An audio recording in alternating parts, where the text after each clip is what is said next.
നിങ്ങളുടെ എംപിമാരുടെ ക്രിമിനൽ പശ്ചാത്തലം അറിയാൻ ആഗ്രഹമുണ്ടോ? ചെയ്യേണ്ടത് ഒരു SMS മാത്രം. രാഷ്ട്രീയത്തിൽ നിന്ന് കുറ്റവാളികളെ അകറ്റൂ എന്ന സന്ദേശവുമായി തുടങ്ങിയ പ്രചാരണ പരിപാടിയുടെ രാജ്യവ്യാപക പ്രചാരണത്തിന്റെ ഭാഗമായാണ് ഈ സൌകര്യം.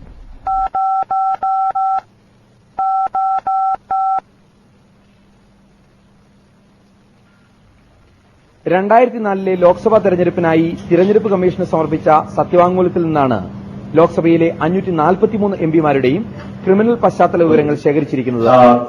NC എന്ന് ടൈപ്പ് ചെയ്ത് സ്പേസ് ഇട്ട ശേഷം നിങ്ങളുടെ മണ്ഡലത്തിന്റെ പോസ്റ്റൽ പിൻകോഡ് ടൈപ്പ് ചെയ്ത് 567678 എന്ന നമ്പറിലേക്ക് SMS അയച്ചാൽ ഈ വിവരങ്ങൾ ലഭിക്കും. nocriminals.org എന്ന വെബ്സൈറ്റിലും വിവരങ്ങളുണ്ട്.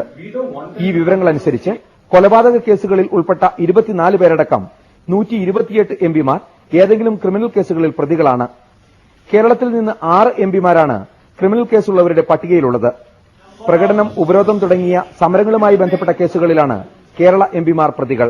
മുൻ reserve bank governor doctor Bimal Jalan അധ്യക്ഷനായ പബ്ലിക് ഇൻട്രസ്റ്റ് ഫൌണ്ടേഷനാണ് രാഷ്ട്രീയത്തിൽ നിന്ന് കുറ്റവാളികളെ അകറ്റൂ എന്ന പ്രചാരണ പരിപാടിക്ക് പിന്നിൽ.